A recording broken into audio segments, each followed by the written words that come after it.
a wonderful panel coming up next, full of very, very interesting people, very funny people, very smart people. It's going to be moderated by someone that, if you don't know him, you should know him because he's a stellar person, and his guests are even better. And we're going to be talking about putting the citizen at the heart of the technology-enabled mobility services. This is like power to the people. I keep wondering, how good is that? Though, we will see. So listen closely to our next panel. Please welcome the wonderful, the incredible, the Uber moderator, Joe Haslam. Associate Professor at IU Business School, and his team of amazing panelists. So please welcome Boyd Cohen, founder and CEO of IO Mob. Boyd, big applause, come on, hey, Boyd. Come Pleasure on, having guys. you again on stage. Luis Munoz, co-founder of Solum. Luis, come on board. Come on, you can keep applauding. The wonderful and super famous Pep Gomez, co-founder and chairman at Rebi. Pep, big applause for Pep. Thank you for joining us. And last but not least, Jose Maria Garcia Oz, marketing director of Empark. There you go. Have fun, guys. Okay, thank you very much, Alex. I wanted to be an MC, but I'm just not good enough. You know, guys like this, you know, get all the jobs, you know. So maybe if I show more enthusiasm someday and work hard, I'll too will be a moderator. That's it, you know. Sometimes it's like the smallest things. So this is my 4th panel of South Summit, and all of them have been all-male panels. So, you know, we're at least, but one of them was on diversity. It was great to be on a diversity panel with 3 other guys. So anyway, this is going to be about mobility. So at least, well, I always say I've been interested in mobility from the time I could walk, but the jokes don't get any better than that one. Surprise, surprise, what we're going to have is everyone do is introduce themselves, tell a bit about themselves and what it is they're working on right now. So, Boyd, we'll start with you. Why do you introduce yourself and what are you working on? Sure. Hey, everyone. Boyd Cohen, CEO of IO Mob. We're based in Barcelona. We supercharge apps and platforms with mobility. So we make it easy for you inside any app that you prefer to use, whether it's an airline app or a delivery app, to also access all the mobility services that are available in the city you're visiting or live in. Scooters, taxis, ride-hailing, all the rest. We work with a lot of very large organizations throughout Europe and North America at the moment. Okay, Luis. Okay, thanks, guys, for being here. My name is Luis. I'm the co-founder of Solum. We have developed solar chargers for micromobility. We have a unique product. Right now, we have developed a solar pavement. So it's a pavement that you can walk on it, and it produces energy, and with that energy, we charge our vehicles. So as I said before, it's unique right now in the world. We're working in Spain, also in Netherlands too, and we are going to launch in other countries like France and Turkey. Okay, so all you need to know is Pep said, oh, Luis has a really cool company. You don't need to know what it is or what it does, just that it's a cool company. Okay, right, Pep, the man who's forever 19 has grown up slightly, but anyway, introduce yourself. What are you up to these days? Thanks, Joe. So I'm Pep. I'm the founder of Rebi. What we do is we are the leading manufacturer for public sharing electric vehicles in Southern Europe. We were born 2 years ago, and we're planning to do 20 million revenue this year. Okay, fantastic. And finally, Chema, at the end, what do you do? And try and make it interesting, because it's like... Okay, I work at Telpark. In Telpark, we're the leading company owning car parks in Spain and Portugal. Actually, we're trying to digitize that world and by putting the customer at the center and actually converting and transforming our car parks into mobility hubs, because actually we do believe that it's not the end of cars as we know them, but actually the role of every different player in the mobility industry has to change, so has to change us as well. And that's why we are here for, and to understand how mobility is going to work in the future and to get to know you, all guys. Okay, fantastic. Okay, it is car parks, which is like pensions and all these things, insurance, all these very sensible things in life. But everyone wants to talk about scooters, but the money is made out of, people like Chema with his car parks.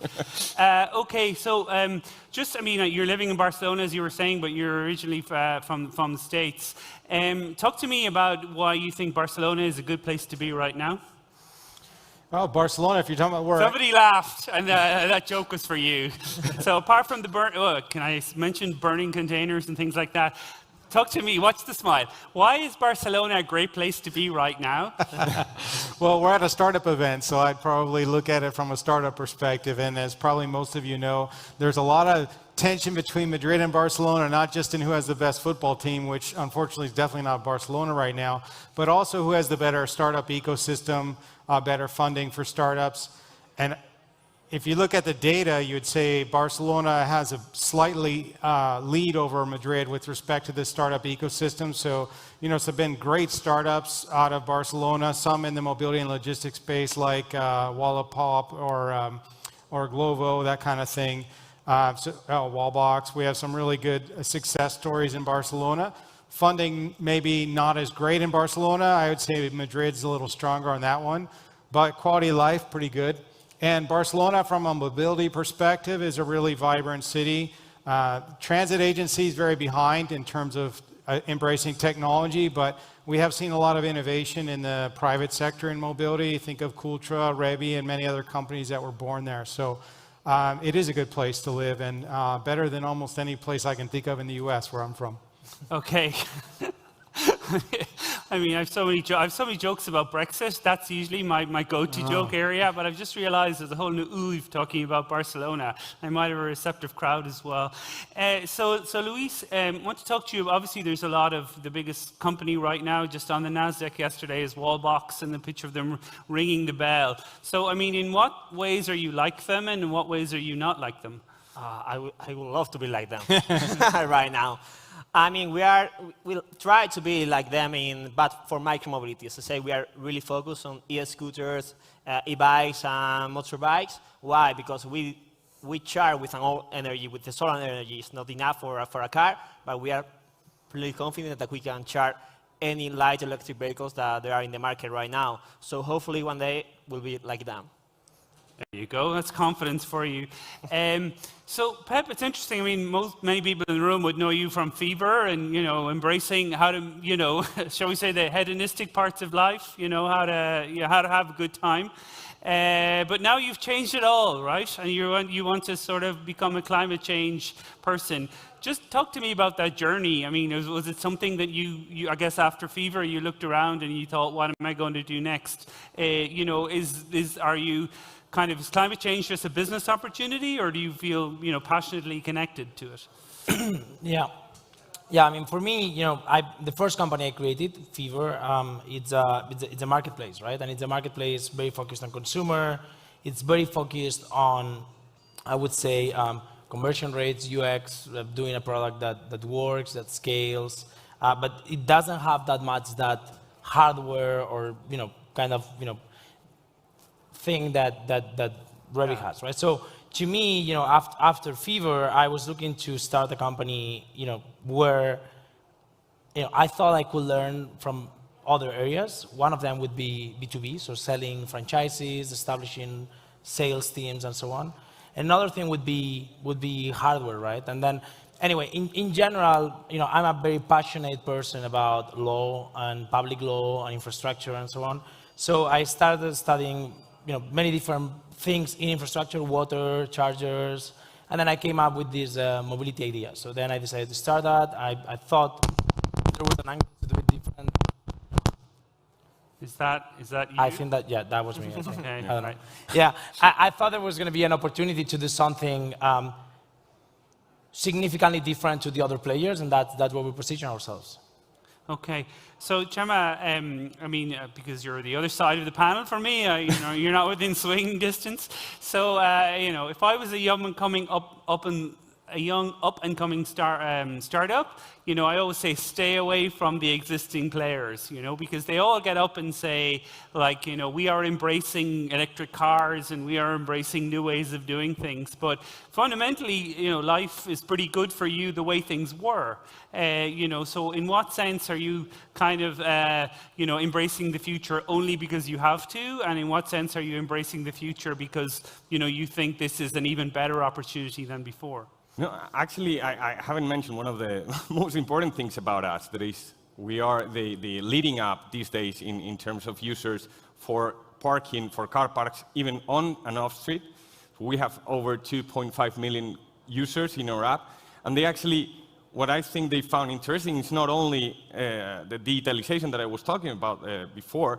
It's not only about having an app to do the pre-books or to do the different kind of use cases that you can have in a car park, but you can also, for example, start using this app as one of the main merge of the different services. So we believe the car park is going to become actually a mobility hub, where actually you don't only park your car, but you also charge actually your park. You can find different alternatives for scooters or car sharing. The different models, alternative models that we have these days that are actually burning these days. So maybe you might drive somewhere, leave your car, then get a scooter, Exactly. Yeah, okay, Exactly. I see. I mean, there's a lot of things to do around that, but I believe that with the regulation in place, with the technology and the data, I think that there's a huge possibility for our car parks, because I believe in the long term, it's true that the traffic is going to be reduced, but still we have an excessive number of car park spaces on street that we can get it for the pedestrians, actually. Okay. That's our ultimate goal. And just in terms, because I might forget to ask you about this later, so just let me ask about the effect of the pandemic now. So, I mean, I guess it's pretty rough on you, and, you know, basically no cars on the road. So how has it been, and what have you learned? Well, it's been really, really tough, especially the hardest days of the confinement.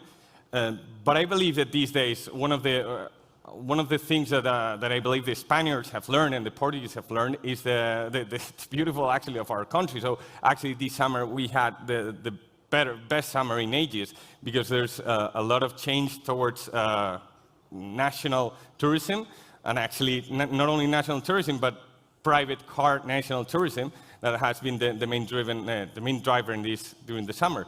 And it's been really good for us. Actually, what we need to understand is what is the role, and that's a minor challenge that we have, but we need to understand what is the role of car parks, of digital, and how can we actually put things easier for the different citizens and their customer needs, actually. Yeah, okay, it's interesting.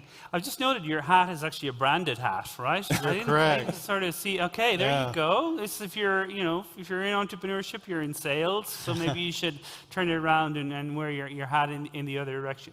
Okay, so what mobility tips do you have for people? Like, I mean, are you these people who, like, I'm thinking of my father about this, who would, like, calculate, you know, my mother used to just jump in the car and start driving and somehow get to where she needed to go. My father would, like, you know, because he grew up by the sea, so he would work out the tides and things like that. So he was a much more strategic planner, you know, in terms of how he would do. So what kind of mobility tips are out there? I mean, are you kind of like calculating all your mobility, or are you a bit like my mother and you just just get there by whatever means? I'm a bit of a freak for some people, because I don't have a driver's license and I'm an American, and that just is like, how is that possible? Like, we love our cars, but and I grew up with cars as I was, driving age, but since I moved to Barcelona 6 years ago, I haven't had a driver's license. So my thing is, I'm a fanatic for accessing all the modes of mobility and not being married to any single one. Mm-hmm. I want to be able to access the ecosystem when I want it.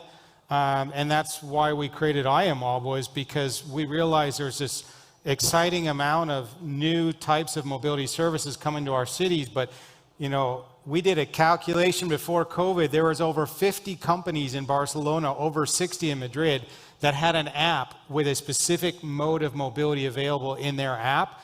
And so our job at IAMOB is to make it easy so that you can find that one app that works for you, and we don't care which one because IMO wants to power all of them. We're this invisible middleware aggregating mobility services so you can have at your fingertips whatever mobility device makes sense for you right now. And if it's not obvious because maybe you're going somewhere you're not used to going, or you want a scooter and you go on the street and you don't see one, instead of opening up 20 different scooter apps for pre-COVID, Madrid had 21 scooter services that were licensed to operate in the city.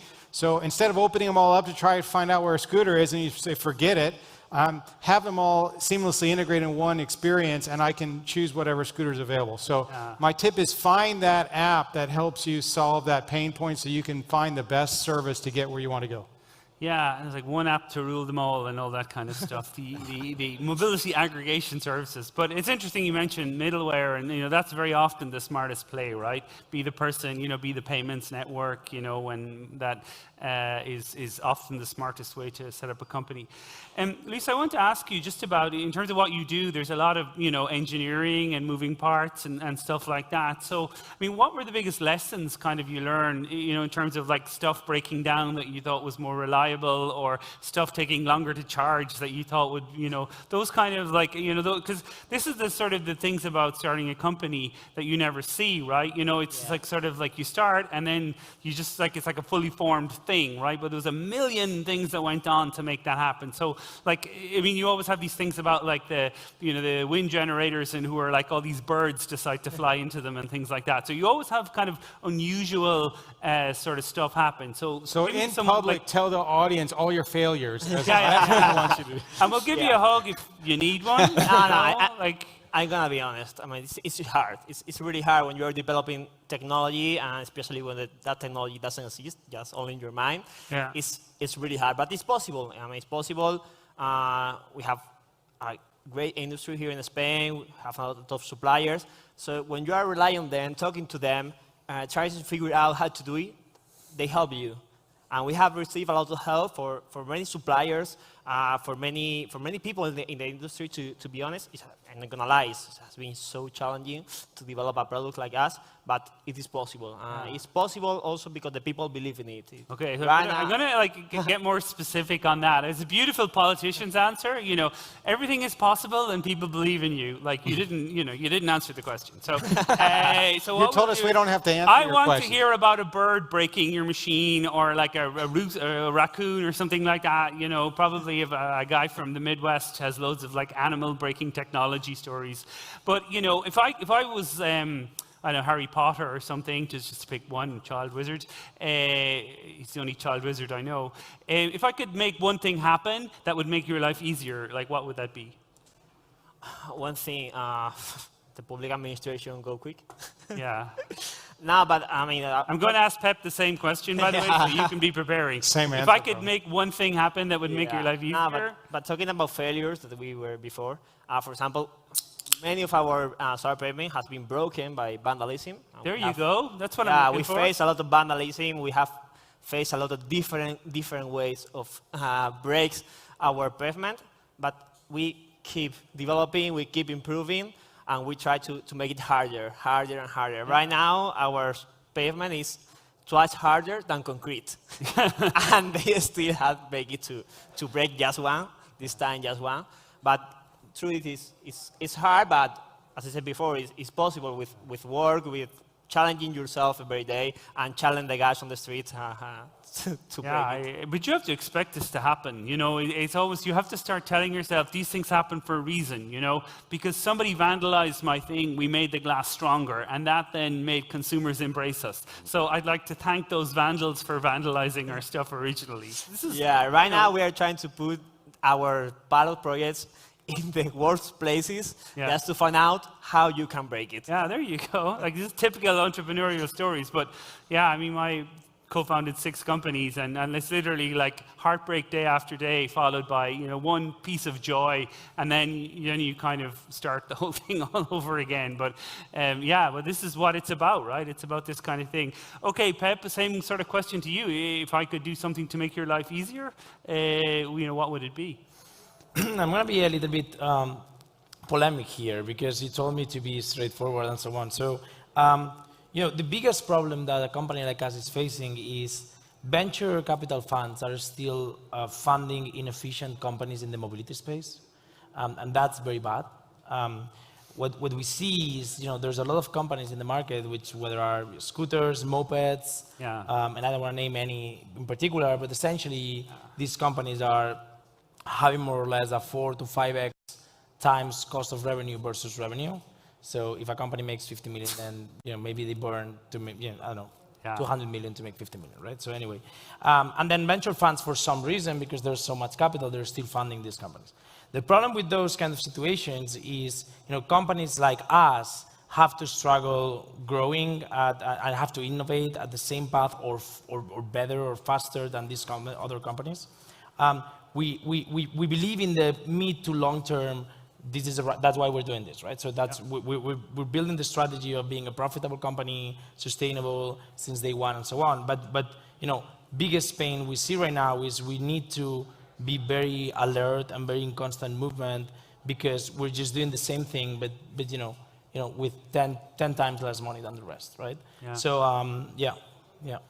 Yeah, no, I mean, it's amazing. Although, I saw Diana earlier, who was like, people have made a lot of money out of these scooters, so it was a sort of, it's interesting how there just seemed to be, you weren't a VC unless you had like a Patagonia vest and an investment in a scooter company. That's the third joke of the day, which fell even flatter than the previous I smiled. two. You got one? I liked it, yeah. There you go, thanks. So Gemma, in terms of so you're, cash generating company, are you buying startups, or what's kind of, or are you going to just steal their ideas? Actually, I was preparing to the previous question, but okay, go with that if you want. But actually, we're working a lot with different startups, and I believe the future of mobility these days, it's just to find for us is to find the correct partnerships.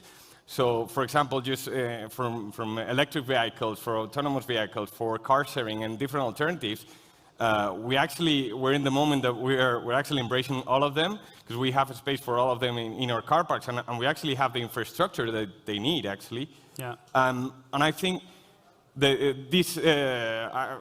talking with a lot of startups, especially in those kind of the middleware that help us to get our legacy systems into a most API middleware ecosystem, so we can work with all of them.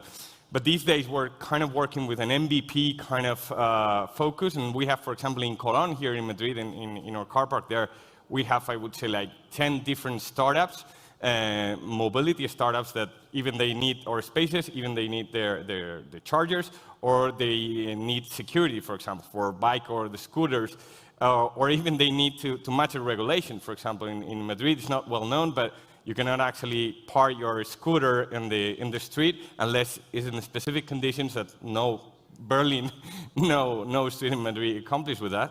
And car parks are for that, so that the life on the street is for the pedestrians, and for that we need those startups to embrace and to be part of the mobility hubs that we want to become. Okay, Boyd, I'm just going to ask you a technical question, because I think you wear glasses, so you must be know technical questions.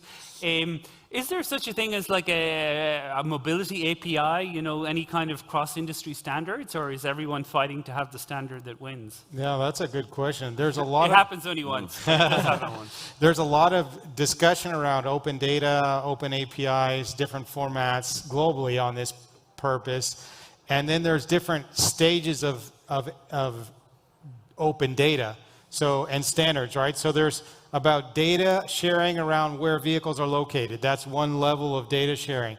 Data sharing about journey behavior, so that you can change the infrastructure to support better forms of mobility.